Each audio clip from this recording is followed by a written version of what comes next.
Hoy vamos a tratar sobre la persona de Mateo, que fue el quinto llamado por el Señor. Ya tuvimos clases sobre los primeros 4 llamados. Y ya sabemos todo sobre quiénes eran los 4 primeros.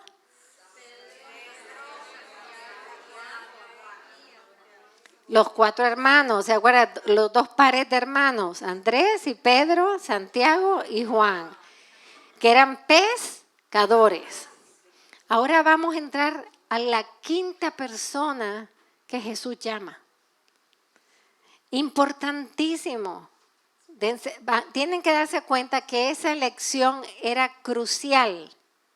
Los otros ya son gente súper religiosa, súper devota, creyentes, buscando al Mesías, cada uno con ciertas inclinaciones que otros. Son pescadores, son amigos y son hermanos. Tienen una relación profunda, los hermanos como hermanos, y entre los 4 son muy buenos amigos. Pero viene el quinto. ¿Y quién es el quinto? El quinto ya empieza el Señor a hacer algo, lo que quiere hacer siempre en nosotros, hermanos. Porque a veces nos gusta hacer 4 y el Señor necesita que haya más gente. Más gente. Y hay que acoger, ¿no? Hay que ensanchar la tienda. Por lo tanto, hermanos, aquí el Señor va a empezar a hacer una obra espectacular en Mateo y a través de Mateo en lo que van a ser los 12 apóstoles.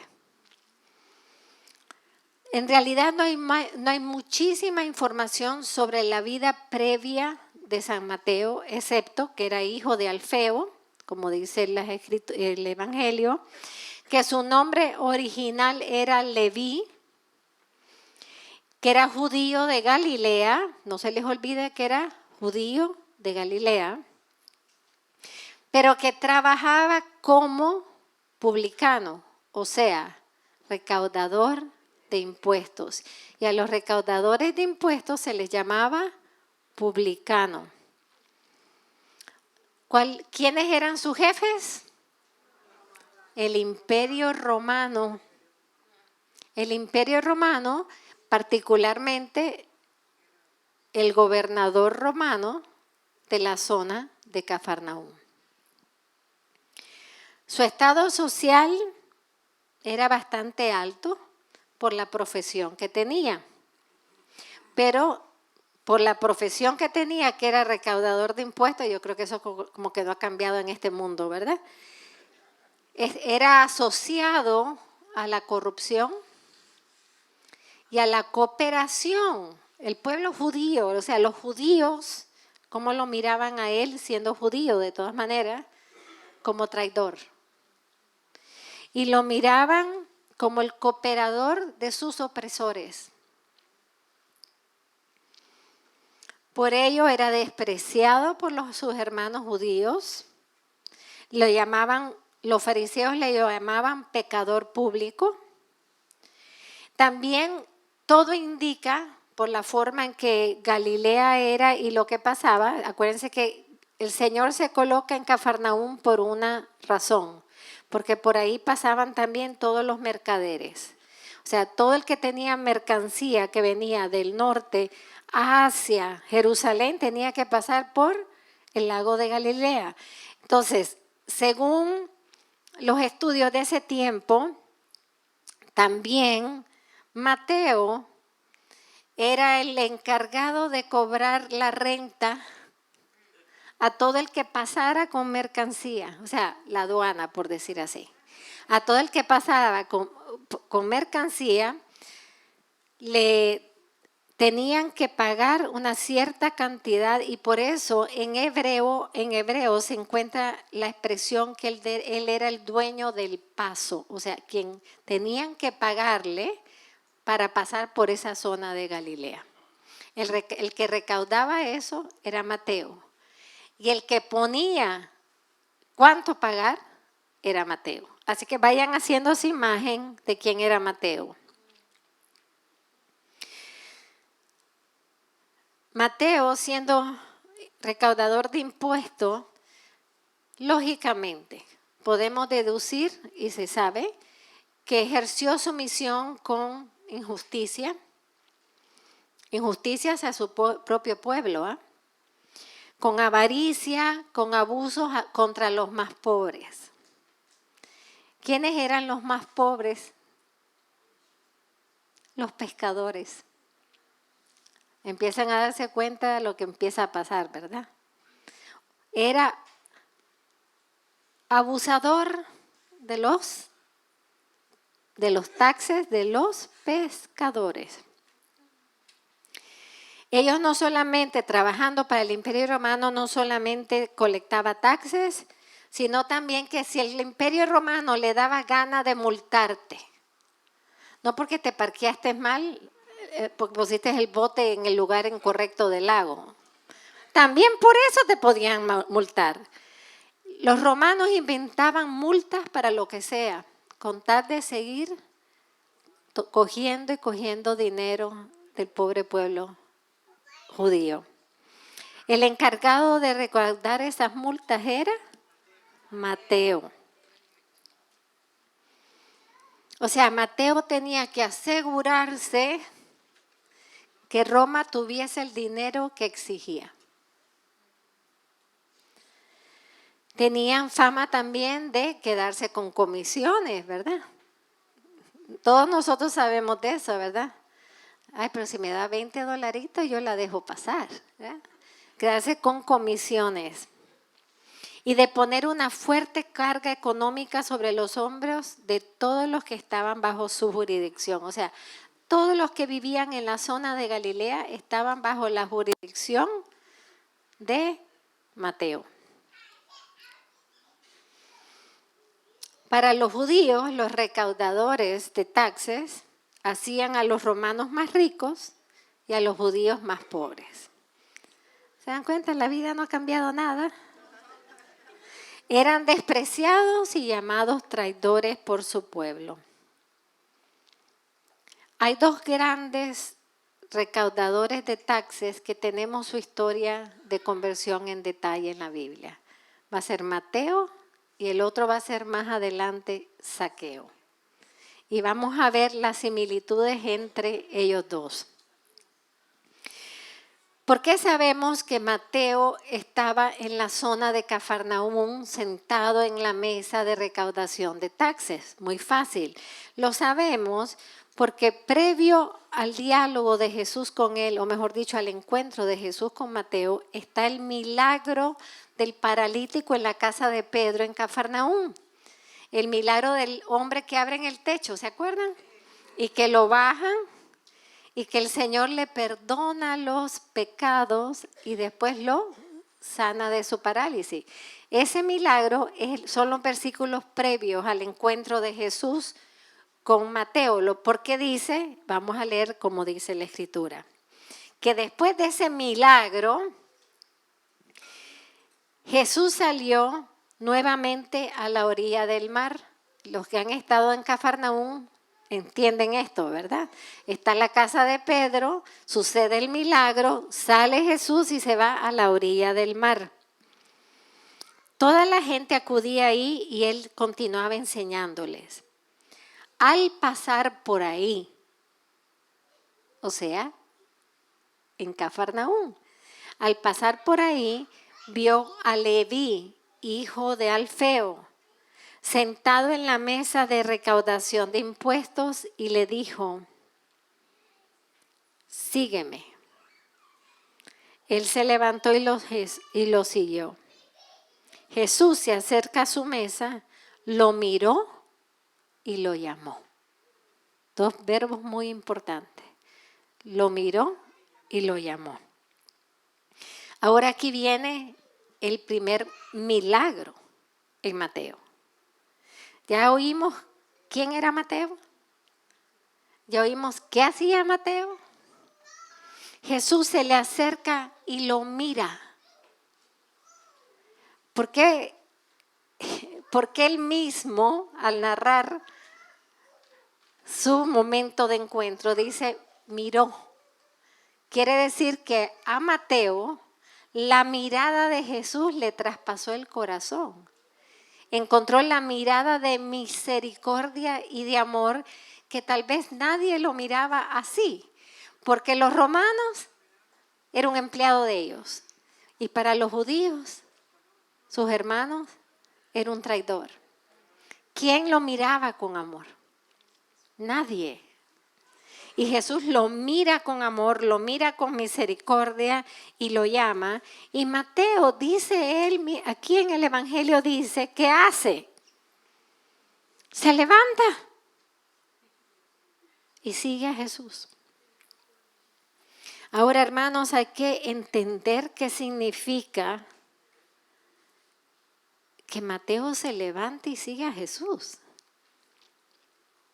Mateo se levanta dejando seguridad económica, prestigio entre los poderosos, poder sobre el pueblo. Se levanta sin pensar, un hombre que llevaba las cuentas exactísimamente, por eso el Señor lo va a necesitar para escribir un evangelio. Llevaba todo en detalle. Ese hombre no se pone a pensar, ¿y ahora qué hago? ¿Cómo vendo esto? ¿Cómo vendo mi casa? ¿Cómo vendo aquello? No pensó en nada. Su mente era pensar en todo. No pensó en cómo voy a vender mi casa, cómo voy a vender esto, cómo esto, qué voy a hacer con el dinero que tengo ahorrado. No pensó en nada, no le importó nada. El amor de Jesús lo sedujo y todo quedó, como dice San Pablo, como basura. Esto es importante en el llamado de Mateo, porque Mateo está dejando poder, prestigio, dinero, él tenía dinero. La prueba que tiene dinero, primero porque hacía mucho dinero, pero también ¿qué hace Mateo? Sigue a Jesús y lo primero que hace es lo invita a comer a su casa. Lo mismo que hizo Zaqueo, ¿no? Lo invita a comer a su casa como gratitud. Su manera de expresarle la gratitud de que Jesús lo miró a él y lo invitó es, para mucha gente la comida es importante, lo invitó ¿a qué? A comer a su casa. Esto fue un problemazo, déjeme decirle. Porque invita a comer a su casa. ¿Y quiénes van a comer a la casa de Mateo? Pues los amigos de Mateo. ¿Y quiénes eran los amigos de Mateo? Gente igual que él. Gente de la misma calaña. ¿Y qué es lo que pasa? Yo ya me imagino a los otros 4. Porque no hemos lidiado con los otros 4. Los otros 4, acuérdense que entrar ante un pecador era algo impuro. Los otros 4 son judíos, pescadores, a quien este hombre nos ha llevado hasta la tabla, nos ha sacado hasta lo que no tenemos y ahora este es mi hermano. Mi enemigo peor es mi hermano. Yo no sé dónde se quedaron. Hay en la película de Jesus of Nazareth, me encanta porque ponen a Pedro, que era el que más tenía que sufrir por Mateo, lo ponen no queriendo entrar a la casa. Porque hay que comprender a Pedro. Pedro era el hermano mayor que tenía que pagar los taxes. El que siempre estaba ahogado económicamente es Pedro. Entonces, ¿qué pasa? Este acto de Cristo, de ir a la casa de Mateo, era empezar a romper con los esquemas mentales de aquellos que tenían definiciones de cómo era el Mesías. Jesús vino para sanar al enfermo. Y eso es lo que va a decir. Él entra y se hace una protesta inmensa. ¿Quiénes están bravos? Los fariseos, los judíos, todos están bravísimos porque Jesús entró a la casa de Mateo. Y Jesús responde a tanta provocación y protesta: este es un impuro, no saben qué casa entra. O sea, palabras no sobraron, ¿verdad? Jesús los reprende con estas palabras que empiezan a revelar la esencia de la obra mesiánica de Cristo. Los sanos no tienen necesidad de médico, sino los enfermos. Id y aprended, me encanta que ahí lo lanzó. Id y aprended, misericordia quiero y no sacrificio. Un salmo, está citando un salmo, ¿verdad? Porque no he venido a llamar a los justos, sino a los pecadores. Palabra de Dios. Entonces el Señor, en medio de aquel caos, empieza a decir: voy a ponerle los valores claros, como nos hizo hoy. Yo no vine por los sanos, yo vine a sanar a los enfermos, no a dejarlos enfermos. Vine a sanarlos. Pero para sanar al enfermo, yo tengo que estar junto al enfermo. Yo tengo que entrar a la casa del enfermo. Para liberar al pecador, yo tengo que entrar a donde está y sacarlo. Esto que empieza a pasar con Mateo es la revelación de la misericordia de Dios. ¿Dónde se localiza la misericordia? Que Dios, Cristo, Dios hecho hombre, Cristo, elige al quinto a un publicano, a un pecador público, y lo manda a que le siga, pero no lo dejó sentado en la mesa de los recaudadores de taxes. Ahí es donde vienen las malas interpretaciones de la misericordia. Algunos dirían que la misericordia sería: ven, sígueme, pero puedes seguir siendo recaudador de taxes. No. Ven, sígueme, y se levanta de la mesa y se va. Su pecado queda atrás. Esa es la verdadera misericordia. Acercarme al pecador, invitar al pecador. Hacer que el pecador esté cerca de Cristo, ¿pero para qué? Para que se libere de su pecado. Todo el pasaje de la conversión de Mateo lo podemos ver en Mateo, lo podemos ver en Lucas y lo podemos también ver en Marcos. O sea, 3 evangelistas narran. Tuvo que haber sido para ellos muy impresionante el hecho que el quinto haya sido este personaje. Mateo, cuando habla de sí mismo, se llama Mateo. Ya me van a entender lo que quiero explicar. Los otros, que cuando hablan de Mateo, al principio hablan de Leví. No se sabe 100% si es que esta persona tenía 2 nombres, Leví y Mateo. Pero los estudiadores dicen que no. Leví era su nombre original porque él venía de la tribu de Leví. Y que ese era su nombre original. Pero que Mateo mismo decide cambiarse su nombre. Y se llama él mismo Mateo. Por eso en su evangelio nunca vamos a escuchar que él se refiere a sí mismo como Leví, sino como Mateo. ¿Por qué? ¿Qué significa Mateo? Es bellísimo. Lo que Mateo hace es bellísimo. Él mismo se cambia su nombre. Él no quiere ya ni tener el viejo nombre porque todo le recuerda a su vida de pecado. Él quiere cortar con todo lo que no es de Dios.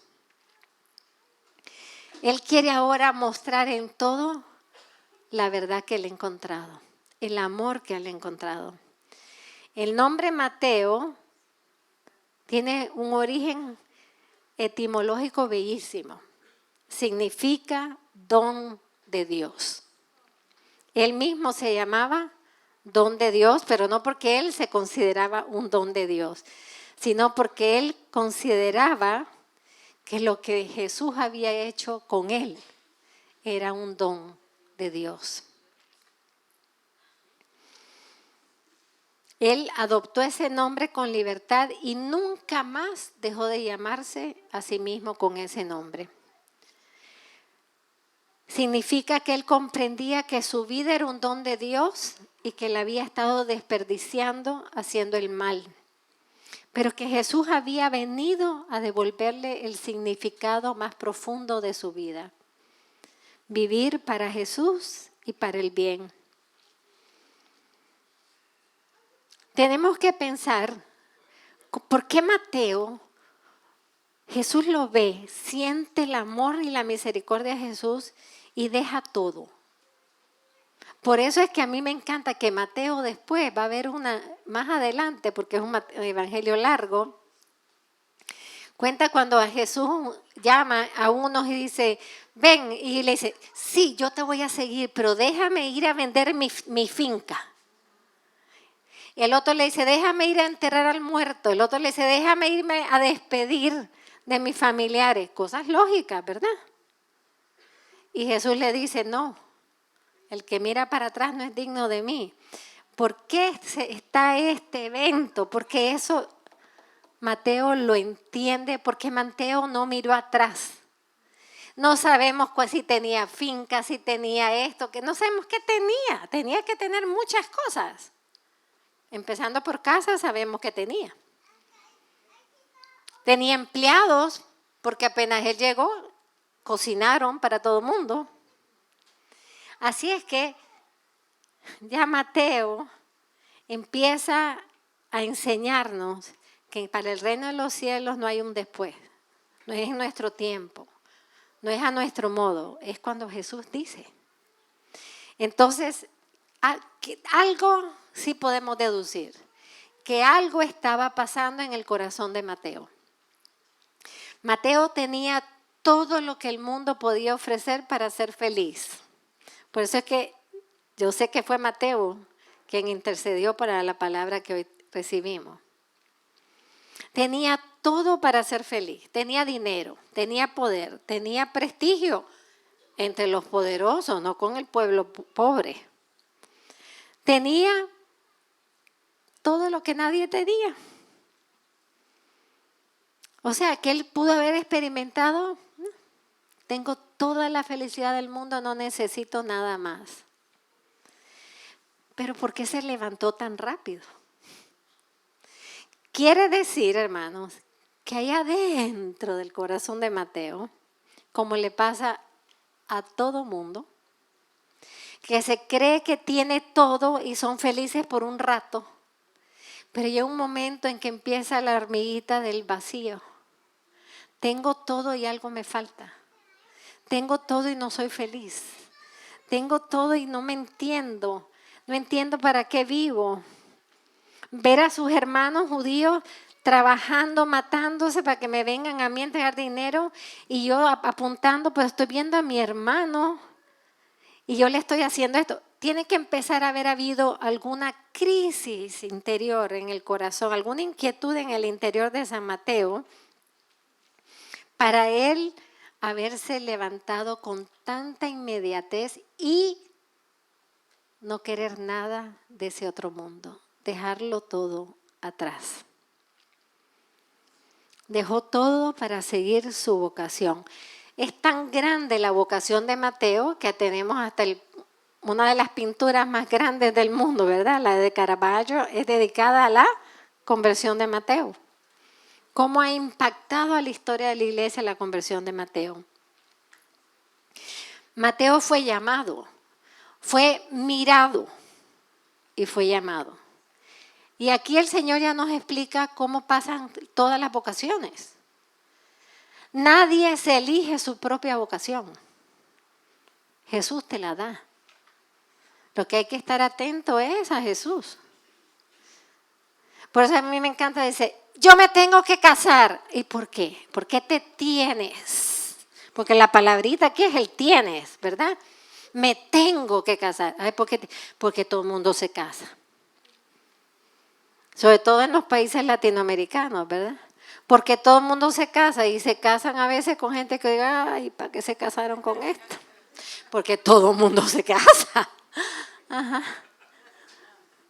No te cases porque todo el mundo te case, porque no todo el mundo se va a casar con el que tú te estás casando. O sea, la vocación es algo sagrado, hermano. Viene de Dios. Dios te la tiene que poner en el corazón. Dios te tiene que mirar y amar.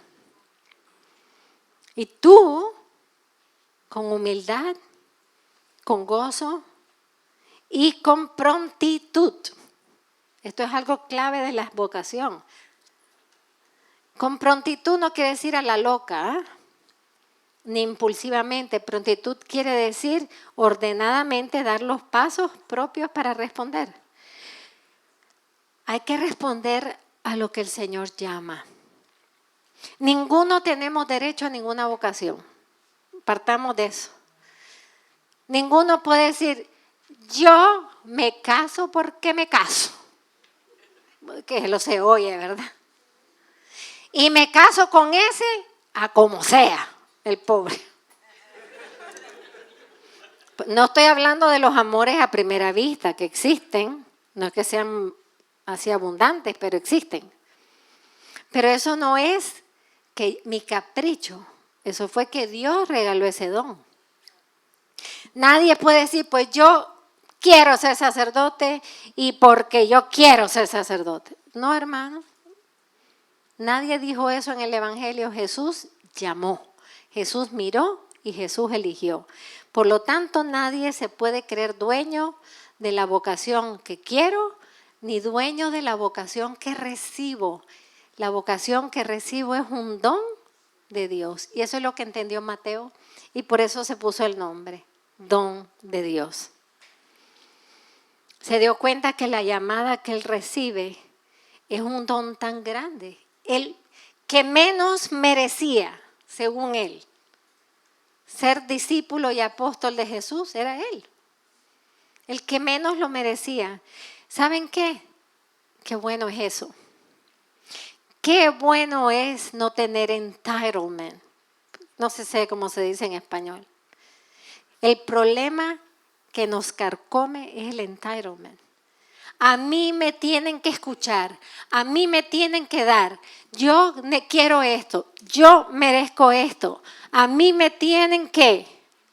¿Quién dice? Nos creemos tanto, que somos tanto, que no nos damos el lugar de ser humildes. Y el Señor dice que solo el que se humilla será ensalzado. ¿Saben qué es el entitlement? Ensalzarnos a nosotros mismos. San Mateo entiende que al único que Jesús no debía haber llamado era él. Las luchas que tuvo que tener no solamente los 4, Mateo mismo, como yo soy hermano al quien yo le hice tanto daño. Cómo yo me siento a hablar con Pedro. Cómo me siento a hablar con Andrés, con Juan, con Santiago. Cómo ceno con ellos. Cómo me mirarán ellos, cómo los miro. Tiene que haber sido un momento dramático en la fraternidad. Sí, hermanos, hay momentos dramáticos en la fraternidad. Pero sin embargo, Jesús así lo quiso. Porque el Señor quiere que sobrepasemos los dramas de la fraternidad para aprender a ser verdaderos hermanos. Y eso es lo que Él quiso hacer. Porque su reino no es de la gente que nos gustamos. Su reino es de los que Él elige. Y hay que respetar a quien Él elige. Y eso tuvieron que lidiar los 4 en crecer en el respeto a quien Jesús eligió para poder crecer en el amor a quien Jesús eligió. Dios elige a quien Él desea, hermano. Jesús no hace acepción de personas. Y esto lo vamos a entender. Cuando nosotros vemos la llamada de Mateo, vemos la mirada del corazón de Cristo. Entre su grupo íntimo, a los que Él va a formar para ser sus apóstoles, escoge a este hombre. Con esta historia.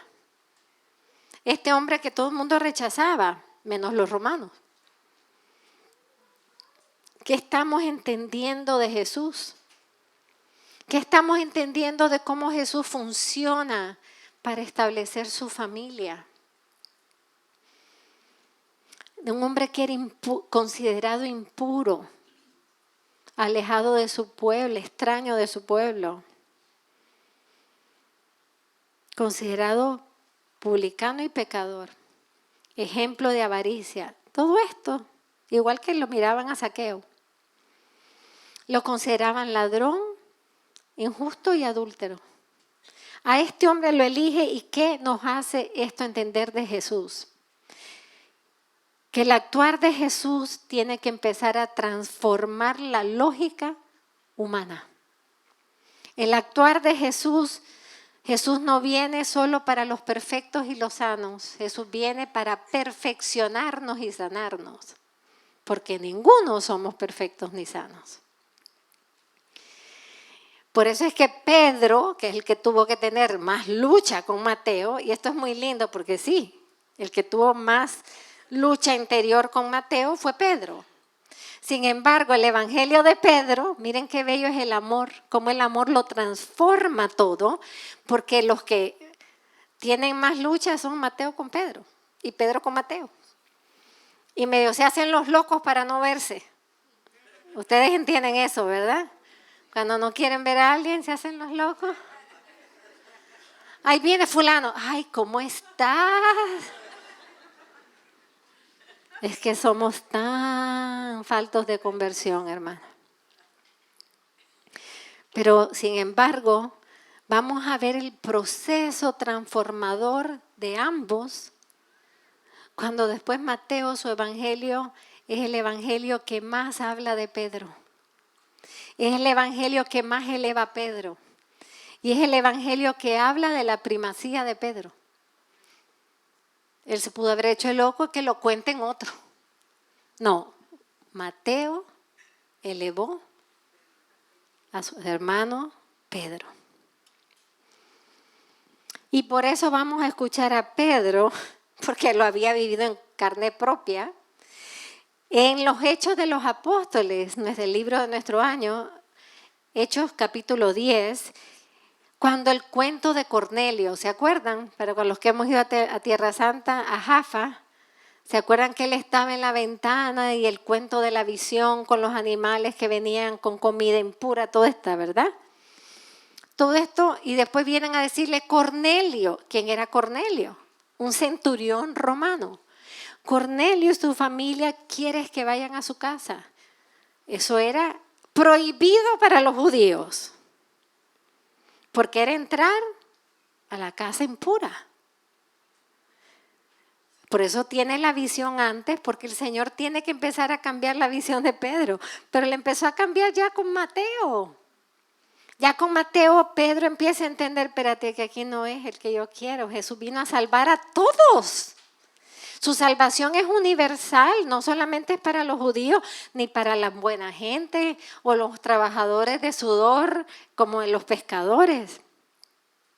Por eso Pedro, ante la situación de la que Cornelio quiere que vayas a su casa, ¿qué dice Pedro? En verdad yo he comprendido que Dios no hace acepción de personas. ¿Dónde lo comprendió? ¿Cuándo lo comprendió? Cuando vio la lección de Mateo. Después San Pablo dirá en Romanos 2:11, porque acuérdense que Pablo es el apóstol de los gentiles, o sea, de los paganos. Nosotros somos cristianos gracias a Pablo, porque nosotros éramos de los gentiles, o sea que no éramos judíos. Dice en Romanos 2, pero lo dicen muchísimos. Gloria y honra y paz a todo el que hace lo bueno. El judío primeramente y también el griego. Porque en realidad Dios no hace acepción de personas. En Gálatas 2, pero los que tenían reputación de creerse ser algo, eso no importa. Porque Dios no hace acepción de personas. La misma frase, hermano, se va repitiendo. Dios no hace acepción de personas. ¿Qué quiere decir eso? Que Dios no hace excepción de personas. Eso no quiere decir lo que muchos a veces dicen. ¿Es la iglesia para todos? Sí, claro que sí. ¿Es la iglesia la casa de todos? Ah, pero hay condiciones, ¿no? Para vivir en el reino hay condiciones. Para recibir el reino tienes que ser, ¿qué? Pobre de espíritu. Entonces no es, sí, es abierto a todos, pero tiene exigencia el seguimiento de Cristo. Y eso es la verdadera misericordia. Mira, Dios te llama, Dios quiere que te bautice, Dios quiere que te dejes tu pecado, Dios quiere hacerte libre, Dios quiere que lo recibas en su cuerpo y su sangre, Dios quiere que te conviertas en su discípulo, pero tienes que dejar todo lo que no es de Dios, todo lo que ofende a Dios, tienes que dejarlo. Todo lo que no viene de Dios. Todo el pecado lo tienes que dejar. Esa es la auténtica misericordia y lo vemos con Mateo. Mateo es el primero que nos hace a nosotros ver como un espejo lo que es la misericordia de Dios. Y él la entiende. Él entiende que la buena noticia que Cristo viene a dar al mundo es que Él ofrece su gracia al pecador. Pero es la libertad del pecador aceptarla y cambiar. Él es el Mesías que ha venido ¿a qué? A redimir al mundo. Y nos lo estaba mostrando. Redimir a Mateo era grande, hermano. Ya oyeron la listita de lo que era Mateo. Cambiar a Mateo en nuestra mente, eso es misión imposible. Y solo tomó una mirada de Jesús. Una mirada de amor para que aquel hombre se levantara, porque el acto de levantarse es muy importante, porque él pasaba el día entero sentado, recibiendo el soborno, recibiendo todo lo malo, todo lo que él imponía a sus hermanos. Ese levantarse es como, yo me lo imagino, ¡pagá!, tirando la silla y saliendo corriendo detrás del Señor. Jesús vino como el cordero que lleva sobre sí los pecados del mundo, pero no los lleva sobre sí para que tú sigas siendo pecador. Como dijo ayer en el cenáculo, los lleva sobre sí para liberarte a ti de tu pecado. Mostrar un redentor que no libera del pecado es mostrar un falso rostro de Cristo, o sea, un anticristo. Porque anticristo solo pensamos que es un hombre cachudo, ¿no? El anticristo es todo lo que no es el rostro de Cristo, que no es la verdad de Cristo. Es interesante cómo el Señor siempre maneja este tema en todos los evangelios. El tema entre los que se creen buenos y los que no son buenos, siempre lo está manejando. ¿Se acuerdan la parábola del fariseo y el publicano? ¿Y por qué usa el publicano en esa parábola? Porque seguro estoy oyendo todas las críticas contra Mateo. ¿Y qué cuenta? Dice, no, una vez en el templo llegó a orar un publicano, no dijo el nombre, llegó a orar un publicano que con humildad, que rezaba, oh Dios mío, ten compasión de mí que soy pecador. Y en eso llega un fariseo, o sea, un judío de estos, súper catoliquísimo. ¿Y qué dice este catoliquísimo? Te doy gracias, Señor. Me lo imagino hasta encorvado porque para sentirse muy piadoso. Te doy gracias, Señor, porque yo no soy como ellos. Yo no soy como los ladrones. Yo no soy como los demás, los chismosos de la parroquia.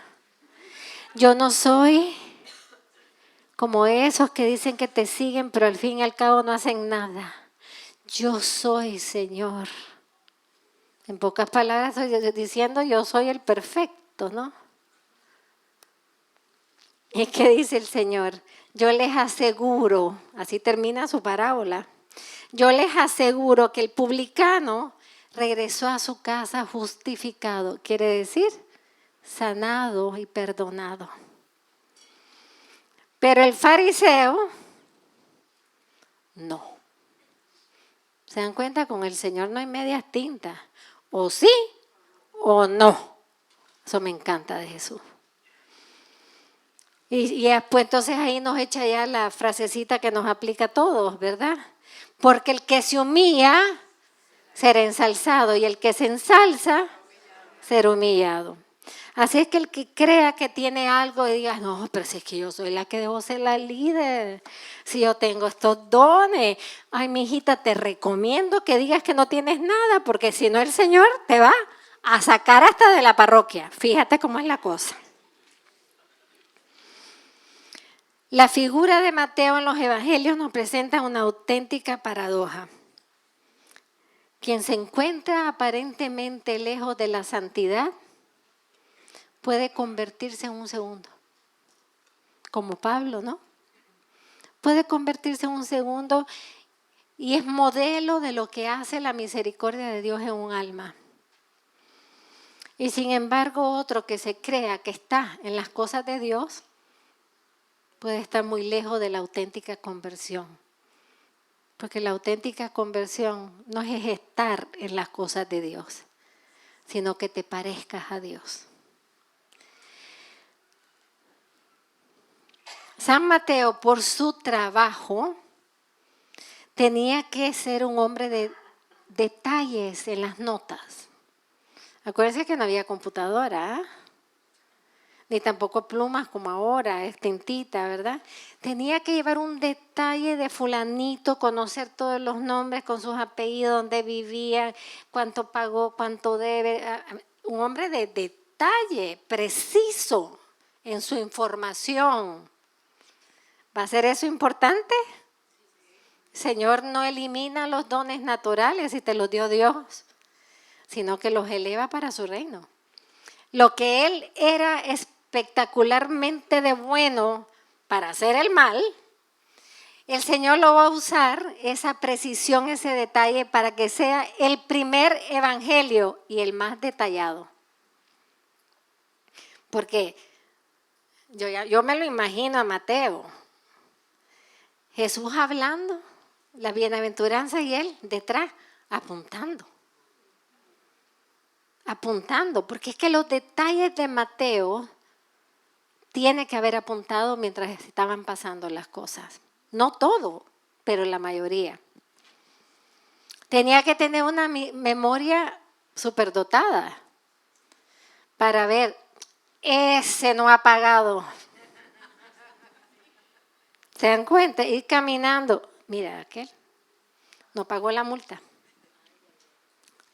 Porque para trabajar en eso hay ciertos dones, ¿no? Ciertas características humanas de su personalidad también. Tenía que hacer que las cifras cuadraran.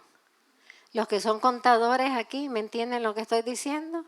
Que todas las cuentas cuadren. Pues él tenía que después hacer que todo en el Evangelio cuadrara perfectamente. Y van a ver cómo lo hizo. Él fue visto cuando nadie quería mirarlo. Fue visto por la misericordia de Dios. ¿Y qué cosa es la misericordia? es el amor de Dios que toca y sana la miseria. Por eso se llama misericordia. Toca la miseria, ¿y qué hace con la miseria? ¿La deja miseria? La transforma en belleza. Toca al pecador y lo transforma en apóstol. Eso es lo que hizo con Mateo. Lo miró y lo eligió. Y esa mirada nunca se fue del rostro, de los ojos y del corazón de Mateo. Por eso él, fíjense una cosa, la mirada, cuando alguien te mira feo, tú no te sientes como un poquito feo. ¿Verdad que sí? No te quedes sintiéndolo, pero uno se siente. Y si alguien te mira con amor, como que tú te sientes amada, ¿verdad? Eso es muy humano. Pues recibir siempre la mirada de desprecio o la mirada de exigencia de los romanos, o sea, él tenía que tener como una crisis de quién soy yo, de identidad. Porque soy judío, pero no me puedo relacionar con mi pueblo, no soy romano, pero trabajo para los romanos y ninguno de los dos me mira bien. La mirada de Jesús le dio a él lo que siempre nos da a todos, identidad. Por eso dice Juan Pablo II en la encíclica Redentor del Hombre, que solo en el rostro del Redentor y en la mirada del Redentor nos podemos comprender quiénes somos. Y eso es lo que le pasó a Mateo. Cuando Jesús lo miró, se entendió quién era. Y por eso él se puso el nombre Don de Dios. Tuvo su identidad, ya alcanzó su identidad. Por eso, hermanos, es tan importante que llevar a las personas a Jesús, a que estén 5 minutos antes de la Eucaristía, donde Jesús los mire y ellos se dejen mirar por Jesús. En este tiempo de tanta crisis de identidad, es porque no se han dejado ver por Jesús o no han visto el rostro de Jesús. Ahí viene la importancia. Yo nunca entendía por qué la religiosa que fue la vidente de la devoción del Santo Rostro decía que la devoción del Santo Rostro sería importantísima en los últimos tiempos. Y yo decía, ¿por qué será? Yo así ahora lo entiendo, porque en un mundo de crisis que nadie sabe ni quién es, de crisis de identidad, lo único que nos va a dar identidad es mirar a Cristo y que Cristo nos mire. El santo rostro de nuestro Señor. Por algo es que en los últimos 70, 80 años es que han salido todas estas reliquias del santo rostro, la más importante después de Manopelo, porque te está mirando, ese sí que por donde te mira, no te puedes ni mover porque te mira. Pero eso tiene un propósito, porque así es la vida. No te puedes esconder de Dios, siempre te mira. Todos tus problemas están bajo su mirada, como nos dijo ayer. Entonces, ¿por qué no vas y se los pones ahí a la mirada del Señor? El Señor empieza a demoler, y era importante hacerlo, a demoler la lógica de los apóstoles. Porque Él va a construir su familia con su lógica, no con la nuestra. Y esto es muy importante, hermano. Él va a construir su familia con los que Él elige. Con los que Él elige. Y no es nuestra lógica necesariamente. Ay, pero si ese es un chaparrito que casi ni se ve. Pues los chaparritos hacen falta, ¿saben? Ustedes entienden lo que es chaparrito. ¿Ok? Porque miren, donde yo no puedo, a lo mejor nos queremos meter nosotros, el chaparrito se alcanza y coge eso que se te perdió a ti. Eso pasó en una peregrinación, a una persona se le cayó una medalla importante y había una persona bien chiquitica. Todo el mundo intentó coger la medalla y nadie pudo, el chaparrito sí. Como los altísimos, ay, para mí son necesarísimos. Cógeme por favor eso, ¿verdad? Todo el mundo es necesario. Yo lo estoy haciendo chiste con los tamaños, pero todo el mundo es necesario y todo el mundo tiene una misión, aunque nosotros no entendamos, pero en su momento se revelará. Cuando Jesús respondió en aquella crisis de que porque entró a la casa de Mateo y respondió, misericordia quiero, no sacrificios.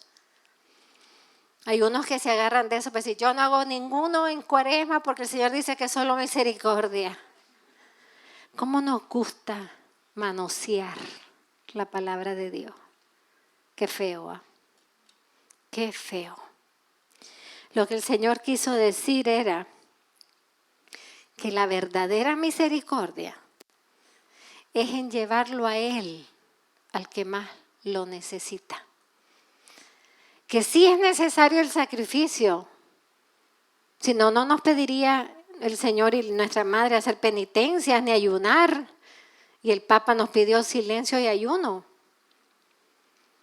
Pero hermanos, ¿yo puedo ayunar? Sí, puedo ayunar y comer pan, que al final yo creo que a todos nos gusta el pan. Ni tan difícil es la cosa, o sea, con pan. Y para los que se le atora le echan mantequilla, o sea que no está tan grave el ayuno. Pero es más fácil ayunar.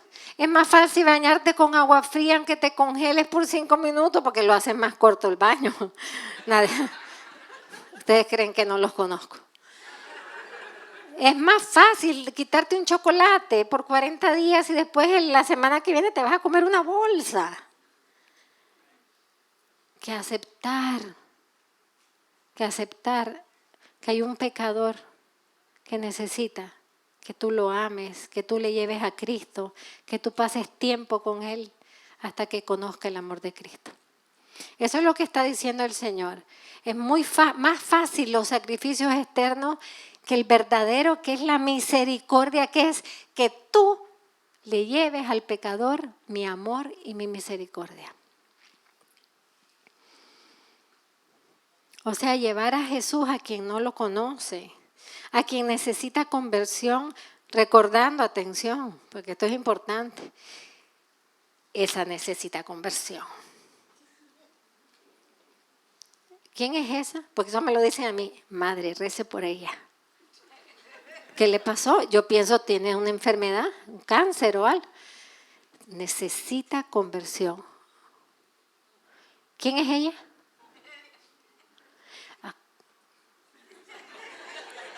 Y si son nicas, peores. Con la boca. Esa. Ustedes saben, yo me he ganado muchos enemigos por ese cuento. Porque entre más me estiran el pico, yo le digo, lo tienes mal dirigido. El pico es para acá. Mucho cuidado, hermano. Ese necesita conversión. Esta necesita conversión. Mucho cuidado.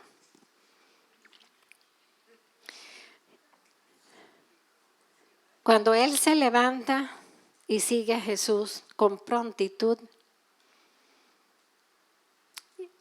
y no lidia con nada de lo que tenía, hermano. Es fácil de decirlo. Me voy a mudar, pero primero voy a alquilar mi casa. Es lo más normal, ¿no? Él no hace nada de eso.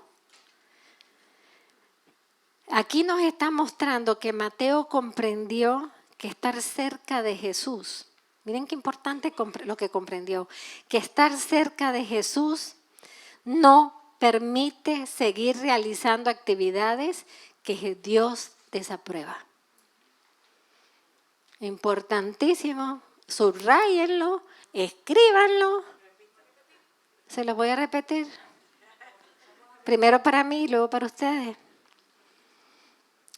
Estar cerca de Jesús no permite que sigamos realizando actividades que Dios desaprueba.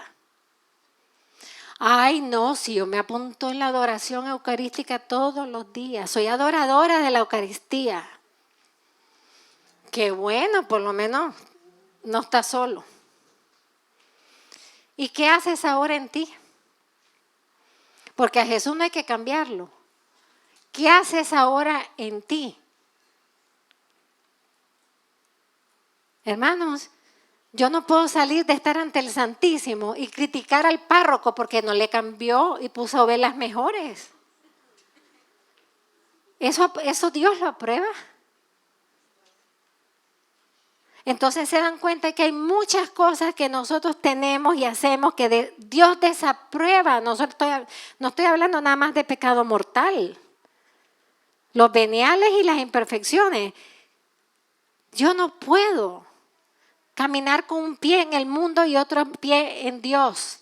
Yo no puedo estar en las cosas de Dios y seguir con los mismos vicios. Ser chismosa, crítica, juicio. No se puede. No podemos tener familiaridad con Cristo y seguir haciendo cosas que Dios desaprueba y que le ofenden.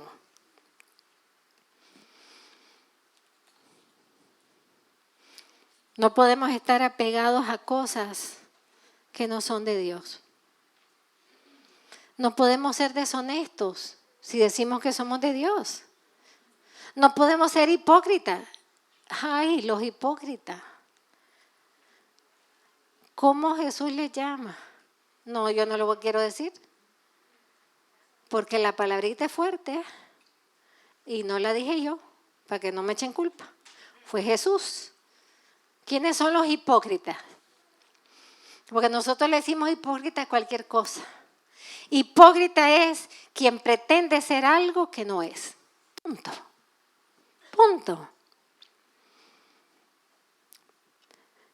Mateo entendió que tenía que desapegarse de todo lo que era pecado y rápido. Porque es que ahora me encanta a mí. Estoy en proceso. No, yo estoy insoportable ya con la palabra proceso. Ustedes se imaginan a Mateo. Jesús me miró, me llamó, me dijo, sígueme. Jesús, espérate, en proceso. Hoy solo voy a ver a 2. Mañana 1 y el tercer día me desaparezco. ¿Hizo eso Mateo? Con Jesús no se juega, hermanos. Con Dios no se juega. Ese cuentecito de los procesos me tienen hasta aquí. ¿Por qué? Porque le estamos diciendo a Dios, lo que tú quieres, yo lo hago en mi tiempo. ¿Qué clase de discípulo soy? Le estamos diciendo a Jesús, ¿tú me quieres sanar? Pero yo no tengo ganas que me sanes porque ¿sabes qué? Sigo que todo el mundo me esté atendiendo mientras yo estoy enferma.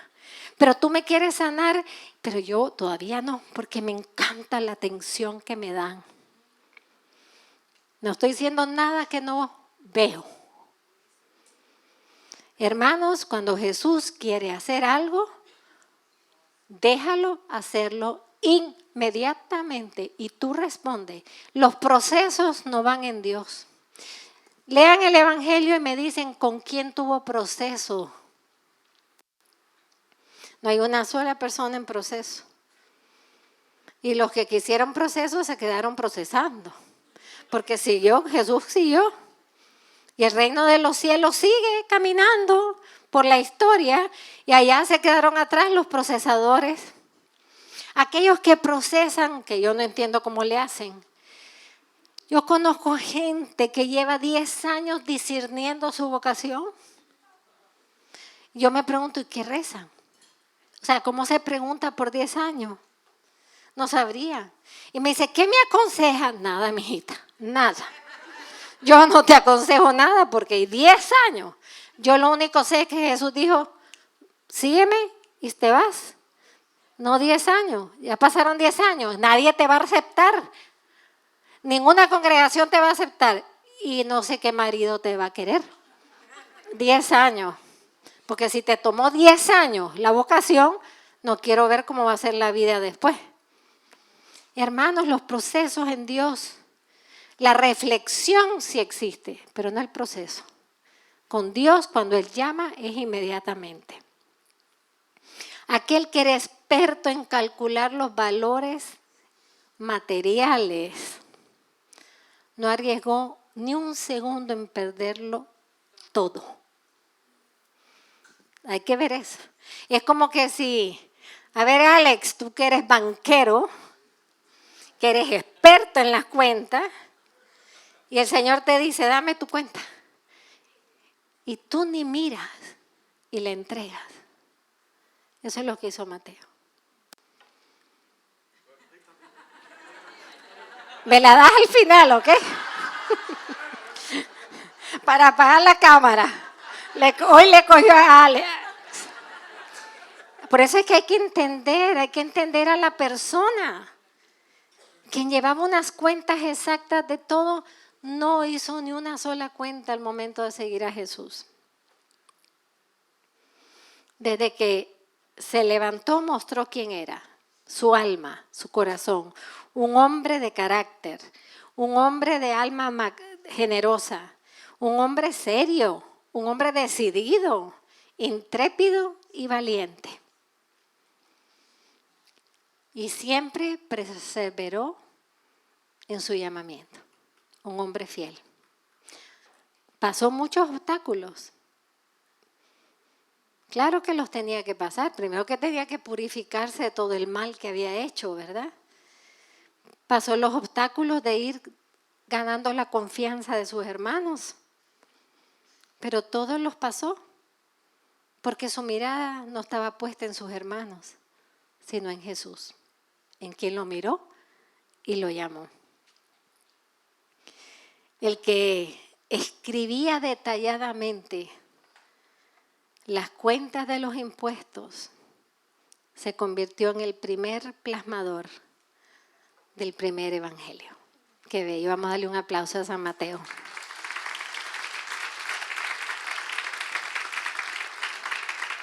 Una de las características principales del evangelio de Mateo es el énfasis a través de su evangelio en el cumplimiento del Antiguo Testamento, de todas las profecías del Antiguo Testamento en Jesús. Por eso vamos a ver mucho en su evangelio que dice, y esto ocurrió, cuenta un evento, y dice, y esto ocurrió para que se cumplieran las escrituras o se cumpliera lo que dijeron los profetas. Segundo, es el único evangelio que comienza con algo que a nosotros nos parece, es tan cómico que nos parece aburrido.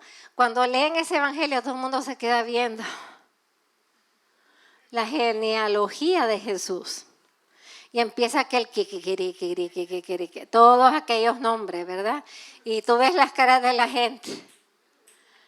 Pues eso es importantísimo, hermano. El único evangelio que empieza con la genealogía de Jesús, o sea, conectando a Jesús con David. Que Jesús viene de Abraham, viene de David, mostrando que es el heredero legítimo de todas las promesas hechas a Israel. Y que Jesús es el rey prometido, el Mesías prometido para establecer el reino de Dios. También con la genealogía anticipa quién es Jesús de Nazaret. O sea, que a través de la historia, entre gente medio buena, gente buenísima, gente mala, gente medio regular, gente bastante medio regular, en la historia, en la genealógica de Cristo, en Él llega la plenitud, porque llega la victoria de Dios sobre el pecado. La victoria de Dios sobre el hombre. Como hijo de David, es el Mesías anunciado por los profetas y esperado por el pueblo judío. Y como hijo de Abraham es fuente de bendición para todos los hombres. Pero él es mucho más que el hijo de David y que también de Abraham. Él es el Emmanuel. Y el primero que habla de la palabra Emmanuel desde el comienzo de su evangelio es Mateo. Que quiere decir que Él es el Dios con nosotros. Que fue concebido por obra del Espíritu Santo y que tuvo como padre virginal a San José. El único que nos habla de San José es Mateo. Después les explico por qué, me lo acuerdan. O sea, Pero San José era de linaje davídico y el padre es el que da el linaje al hijo. En los relatos de la infancia relatados por Mateo, en la infancia de Jesús, abundan las apariciones, los sueños. ¿Quién vivía soñando? San José. Dios le hablaba a San José a través de sueños.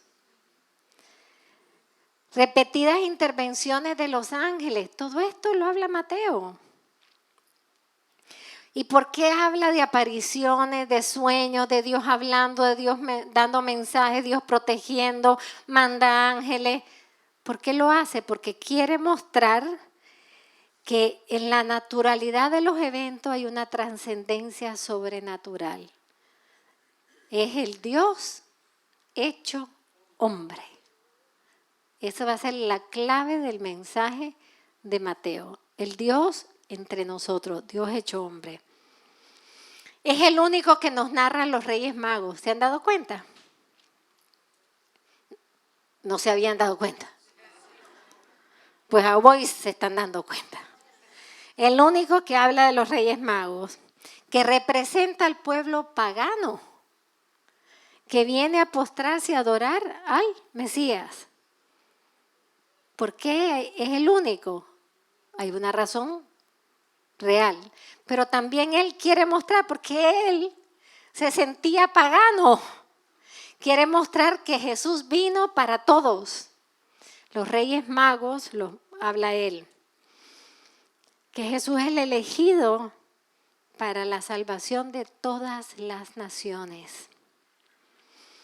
También él es el único que nos habla de la huida a Egipto y cómo regresa, cumpliendo las profecías, de Egipto regresa a Israel, Jesús. O sea, Jesús es el nuevo Moisés que viene a traer la liberación de su pueblo. Uno de los temas centrales del libro de Mateo, del Evangelio, es el reino de los cielos. Imagínense si en Mateo 5 ya empiezan las condiciones para el reino. Y todo ese discurso es sobre el reino de los cielos. Y a lo largo de su ministerio, Jesús está siempre enseñando sobre el reino, que no es de este mundo, los valores necesarios para vivir en el reino, la lógica que se requiere para estar en el reino. Por eso este Evangelio de Mateo, que es el más largo, es el que nos enseña a nosotros qué significa ser discípulos de este reino.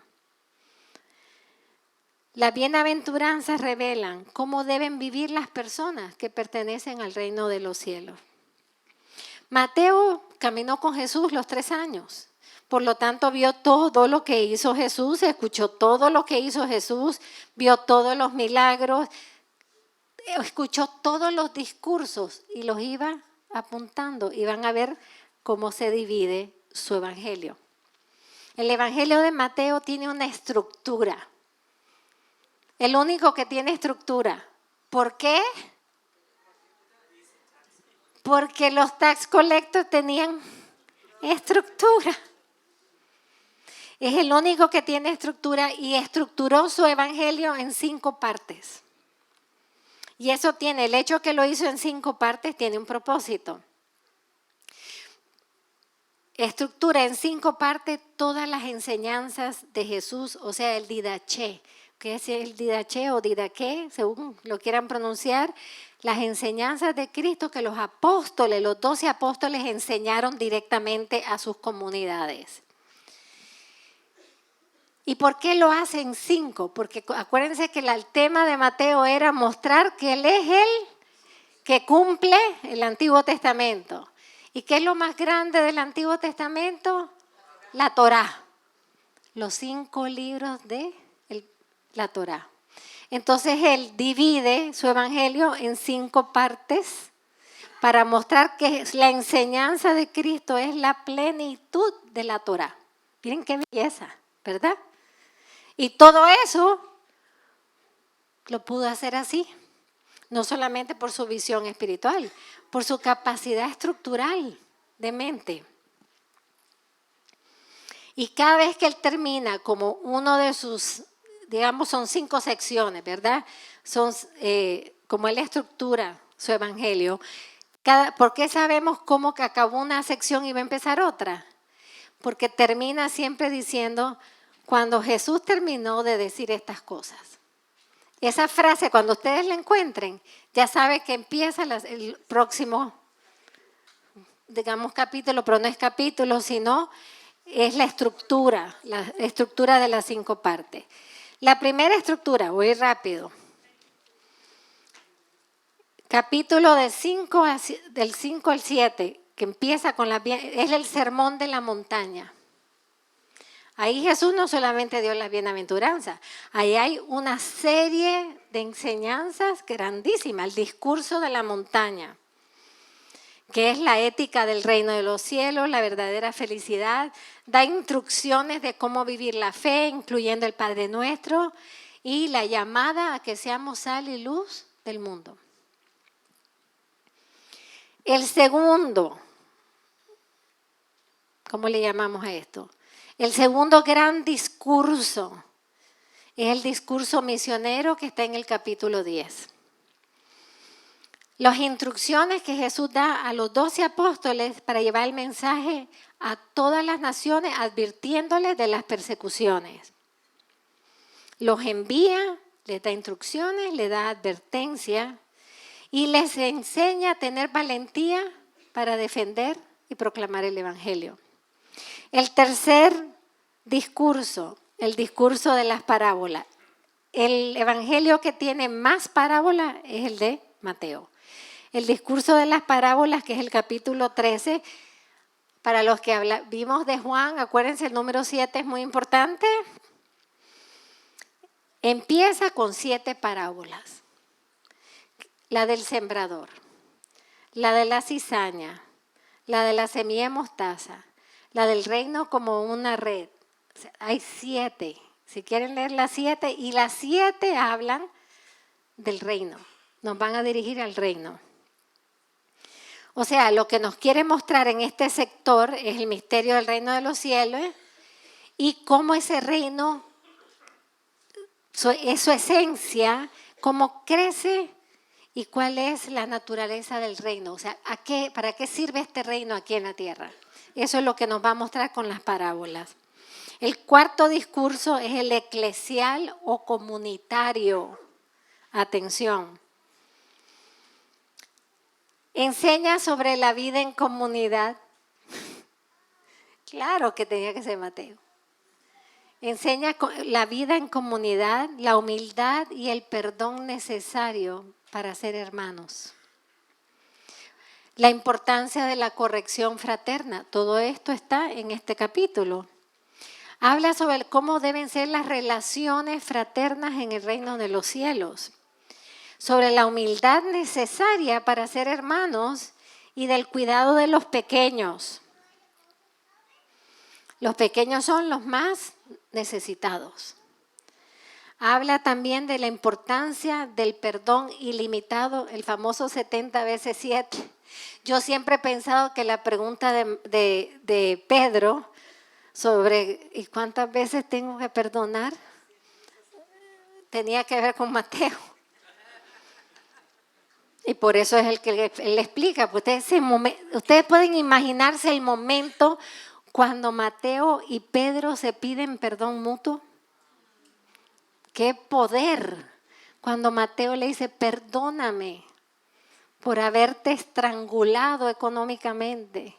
Y Pedro decirle, y tú perdóname porque no te quise aceptar como mi hermano. ¡Qué momento tan poderoso! Por eso Mateo mete las relaciones fraternas en sus discursos, los discursos de Cristo. Y el quinto discurso es el discurso escatológico, o sea, después de la vida terrena. Y sobre el fin de los tiempos, del capítulo 23 al 25. Mateo es el único que nos advierte sobre el juicio final, sobre la venida del Hijo del Hombre y la necesidad de estar vigilantes, de tener la lámpara prendida, el aceite listo. tiene en este propósito mostrarnos el fin de los tiempos, el juicio final, las profecías sobre la destrucción del templo de Jerusalén. Habla como profecía, lo cual quiere decir que este evangelio lo escribe antes del año 70. Porque el año 70 es la destrucción del templo. Y él habla, va a suceder. Se cree que el Evangelio de San Mateo se escribió entre el año 63 o 65, por ahí, hasta llegar hasta tal vez el 68, pero no después del 70. Él muere después del 70, pero que él profetiza, de forma profética, habla de la destrucción del templo. Esto va a ser importante, porque también habla la parábola de las vírgenes, la de los talentos. Hay parábolas de cómo tenemos que estar listos y preparados para que cuando el Señor venga nos encuentre preparados. Ahora, este evangelio, ¿a quién se dirige? Porque todos los evangelios tienen una comunidad, o sea, una audiencia. El evangelio de Mateo está dirigido a los judíos cristianos. Y el propósito de este evangelio para los judíos cristianos es recordarles qué significa ser cristiano, cómo tenemos que vivir como cristianos, cómo tenemos que ser discípulos de Cristo y también darle esperanza porque habla, acuérdense que para el templo de Jerusalén era lo máximo, ¿verdad? Entonces, ¿qué hace él? Mostrar que el verdadero templo no es ese, el verdadero templo es Jesús. Y que lo que ahora viene Jesús a establecer es su reino que salió de las paredes del templo. ¿Por qué él va a hablar eso? Porque quiere darle ánimo a los judíos cuando el templo fuese destruido. ¿Qué es lo que le dije que me acordaran? Porque habla de San José. Pues tiene que haber muchas razones.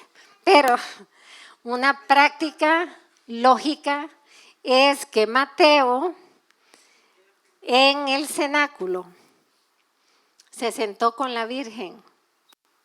Y según el libro de la mística Ciudad de Dios de María Ágreda, que tiene imprimatur de papas, la Virgen le habla a Mateo de todo lo que tuvo que ver con la encarnación y en relación a San José.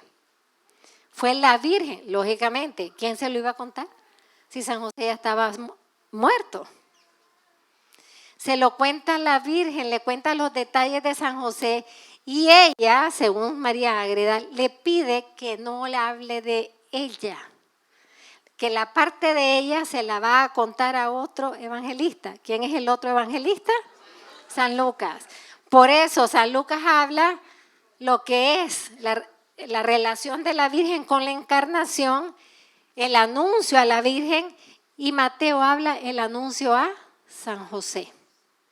Y lo único momento que se habla de la Virgen en Mateo por petición de la Virgen, dice María Ágreda, que así se lo revela la Virgen, es cuando dice, no temas llevar a María a tu casa, porque lo que ella tiene en el vientre es obra del Espíritu Santo. ¿Y dije otra cosa que me acordaran o no? Así es que, según María Ágreda, San Mateo tuvo relación muy estrecha con la Virgen. Y que en realidad fue con la Virgen que él le preguntaba muchísimas cosas para asegurarse que sus notas eran fieles a las palabras de Cristo. Esto nos lo enseña María Ágreda, que cuando él escribía y él, después de la ascensión, porque él queda evangelizando Judea por 15 años. Acuérdense que su mensaje es dirigido a los judíos cristianos. Él, cada cosa que él iba escribiendo y guardando para cuando fuera a poner todo su evangelio, él lo consultaba con la Virgen para asegurarse que era fiel a la palabra de Jesús. Cuando él va a escribir su evangelio, según María Ágreda, él se lo presentó a Pedro, primero a la Virgen y después a Pedro para tener la autoridad eclesiástica. Pero primero se lo presentó a la Virgen para que la Virgen lo leyera. La Virgen leyó el Evangelio de Mateo. Se lo digo para que cuando lo lean sepan que la Virgen lo leyó primero. ¿Ok? Datos importantes. El Evangelio de San Mateo, fíjense qué lindo para los que trabajan en catequesis, ha sido el más leído en la historia de la Iglesia porque es el más antiguo, fue el primero. Y por su carácter catequético. O sea, la Iglesia naciente se basaba lógicamente en el Evangelio, en la enseñanza de los apóstoles, la didaché, la enseñanza directa de los apóstoles, pero cuando los apóstoles no estaban, ¿con qué catequizaban a los catecúmenos? Con el Evangelio de San Mateo, porque es el que está tan estructurizado. Sus 5 discursos muestran, no digan que yo dije esto porque no lo estoy diciendo, es un ejemplo. Es como que el primer catecismo era el Evangelio de San Mateo por su estructura catequética. Les era muy fácil presentar, esto es el reino, así se vive en el reino. Esto exige Jesús para los que son sus discípulos. Esto es lo que nos espera al final de la vida. Después de la muerte, esto es lo que sea. Y tenemos que estar listos. O sea, eso era muy claro en su estructura catequética. ¿A dónde fue a misionar? 15 años en Judea. Después de eso, se cree que ahí empieza a escribir el Evangelio. Estando en esos 15 años en Judea, por eso se los presentó a la Virgen. Después se va, fíjense para dónde, a Persia. ¿Saben qué es Persia hoy? Irán. Así que pedimos a San Mateo, porque cese la guerra con Irán y en Irán con todos los demás. Va a Persia, a Parsia, a Siria y Macedonia. Según unos, también dicen que evangelizó en regiones que corresponden a lo que es hoy Irán e Irak. Va a Etiopía, que es el lugar más difícil para él. En Etiopía, porque es el más difícil, porque ahí va a morir. Aunque antes de Etiopía les voy a decir que fue también a Antioquía, que es donde termina de escribir su evangelio. ¿Por qué Antioquía? Porque era la ciudad más larga donde vivían cristianos judíos, o sea, judíos convertidos.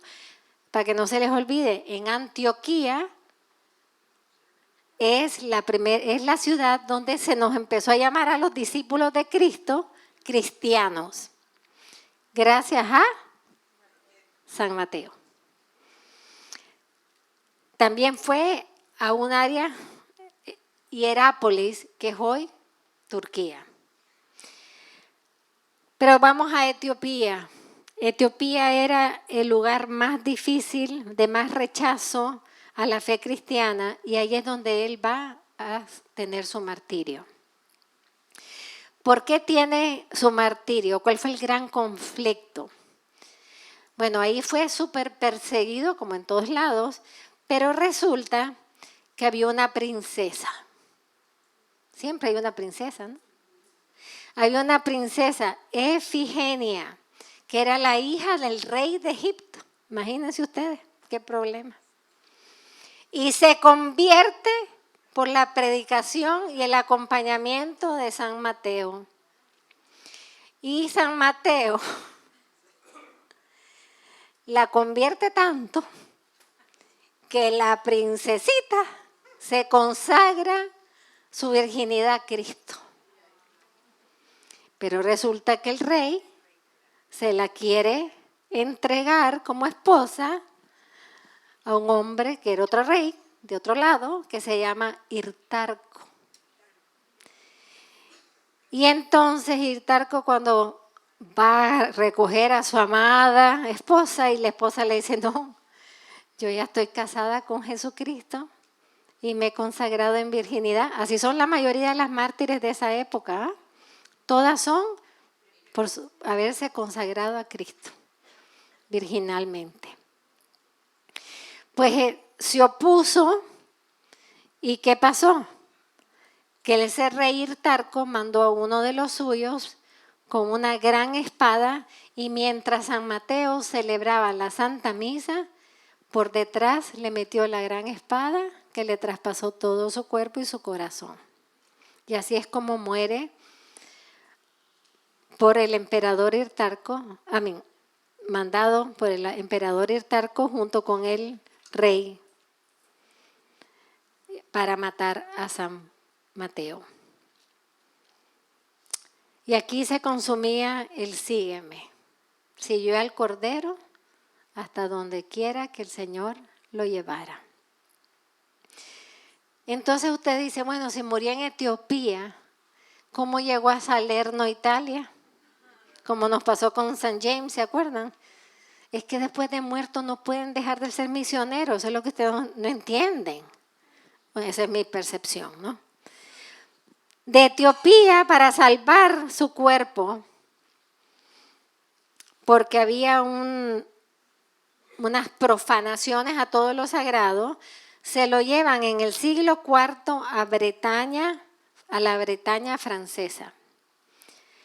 Después, para salvarlo de unas campañas de unos musulmanes, se lo llevan en el año 450 a Italia, donde llega a la casa de un hombre que se llama Belino, y ahí lo entierran en una iglesia. Pero le entierran en una iglesia y se le olvidó a todo el mundo que San Mateo, igual que pasó con Santiago, ¿se acuerdan? Se le olvidó a todo el mundo que ahí estaba enterrado. ¿Y cómo se dan cuenta 500 años después dónde está San Mateo? Porque hay una señora, pues creyó que era señora, no dijeron la edad. Hay una mujer que se llama Pelagia, que tuvo un sueño donde se le aparece San Mateo. Y San Mateo le da instrucciones de dónde encontrar su tumba. Y esta mujer se pone con un montón de gente y encuentran el lugar exacto que está todo en ruina, con árboles y todo recubierto, y empiezan a excavar y encuentran la tumba de San Mateo. Entonces, sus restos fueron primero llevados a una ciudad cerca de ahí que se llama Capallo, pero después lo trasladan definitivamente en el año 954 a Salerno. ¿Y por qué? Porque hay un príncipe que se llama Gisulfo que ordenó que las reliquias de San Pablo, de San Mateo, fueran trasladadas a Salerno el 6 de mayo del 954. Se llama Gisulfo. No le pongan ese nombre a nadie, por favor. Porque hasta tengo que leerlo porque no se me pega. Y es el día de hoy que hay procesiones con una cosa grande de plata bella que tiene huesos de San Mateo todos los 6 de mayo, recordando el día que fue trasladado. Entonces, hay un duque que manda hacer una catedral y una basílica para que los restos estén en su basílica propia, que es la que nosotros estuvimos.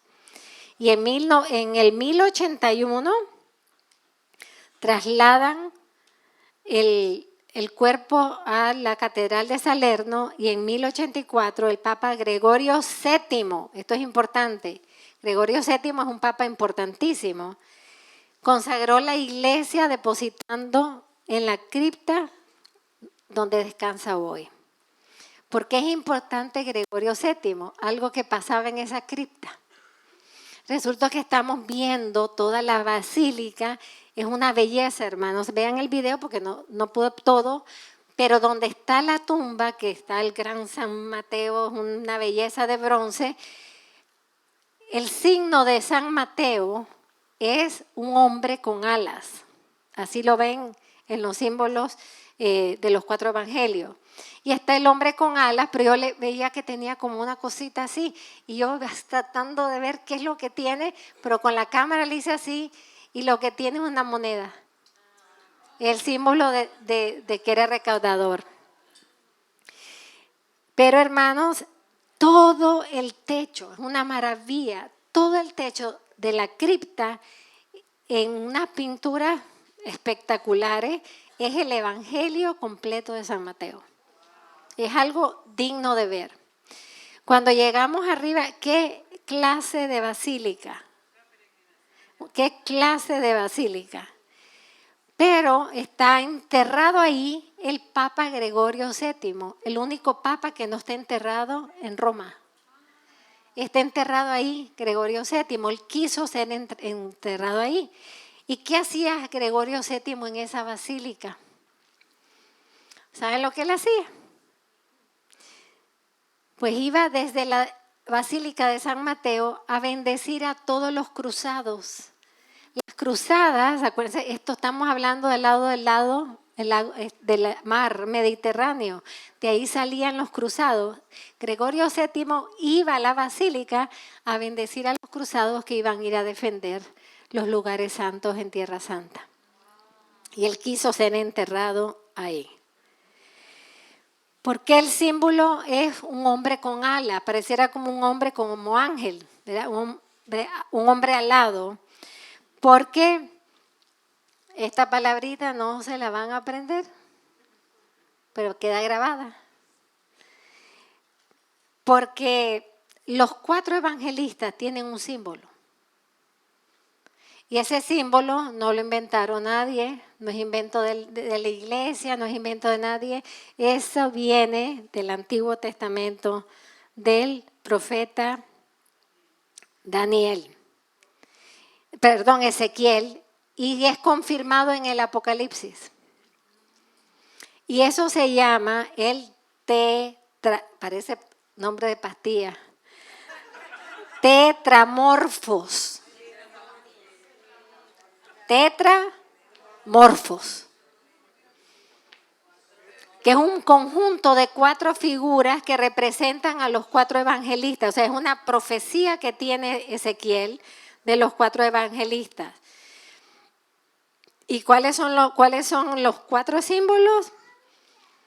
El león, el toro, el hombre con alas y el águila, que ya vimos que es el símbolo de San Juan.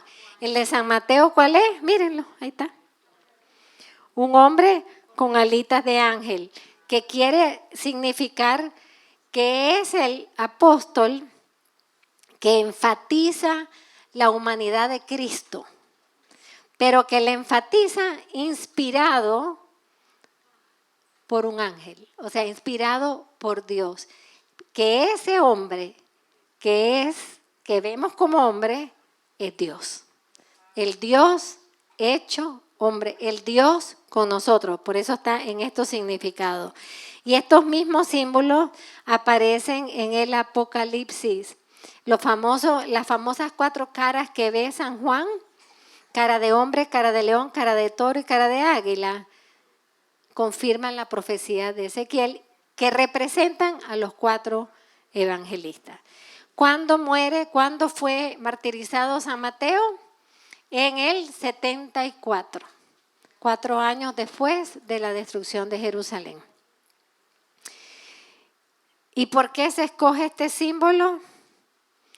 Para recordarnos la humanidad de Cristo, que Dios se hizo hombre para salvar a todos los hombres que abran su corazón a Él, y que la salvación no es solamente para un grupo o para un pueblo, la salvación es universal. Que el Señor les bendiga.